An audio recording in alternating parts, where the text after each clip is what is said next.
Namaskar. My name is Haliwa Kostora and I'm a senior certified Iyengar yoga teacher. And today we're practicing Garbha Pindasana, the embryo in the womb pose. So this pose starts in Padmasana. You can also practice in Ardha or half Padmasana, where instead of taking the foot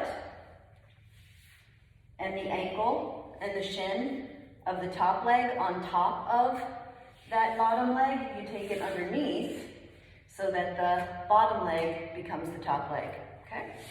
So I'm going to practice full Padmasana, and I want you to see how I have a pretty, what we call a tight Padmasana, and that means that I'm not crossing just my shins only, or my ankles are. I'm going to release the front of my thighs towards my knees, draw the backs of my thighs up towards my pelvis, and then extend, move my shins towards my ankles, and then extend from my inner ankles to my inner heels. And do you see how that brought my hamstrings closer, the backs of my legs closer together, and then my toes wrapped around my thighs?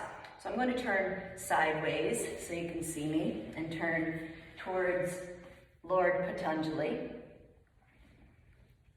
who gave us yoga for serenity and sanctity of mind so that we could Padma Patram Ivambasya, which is to live like the lotus flower. It's one of the shlokas from the Bhagavad Gita. You can see the notes in this video for the exact shloka number, verse number, and the chapter number. Okay, so see how I'm going to, with an exhalation, keeping my inner heels reaching towards my navel, I'm going to extend my trunk forward over my legs.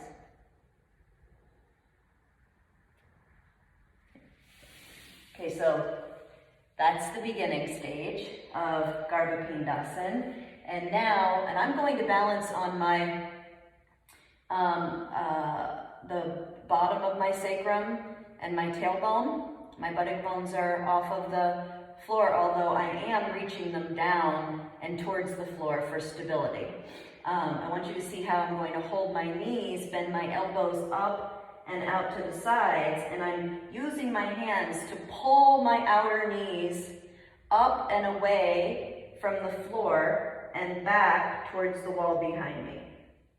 And then once I get my legs up, I move the back of my sternum forward and bring my head between my shins, okay?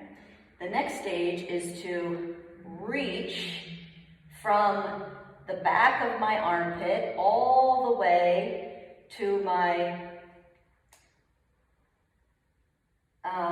knee and my shin, and I hold, see how I'm taking this hand, and I'm bringing it around to the inner calf. And then I'm going to do the same thing on the other side. From the back of the armpit, I'm bringing that hand to my inner calf, and I'm squeezing my legs in towards each other as I pull them back and towards me.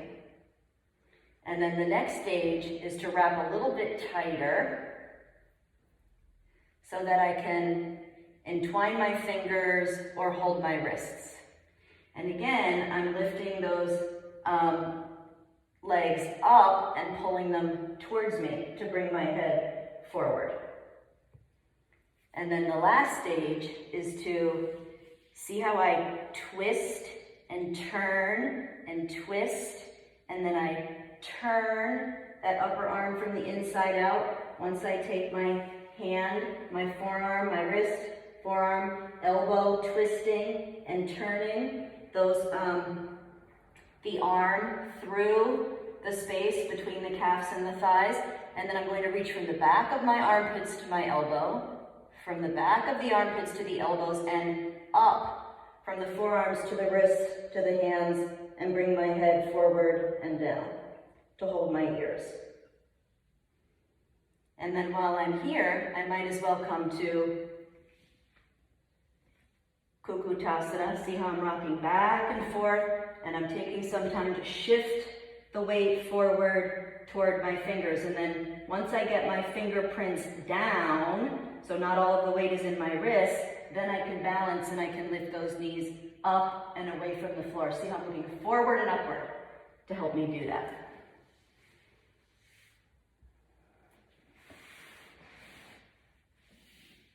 May you live like the lotus, untouched by the water that surrounds it.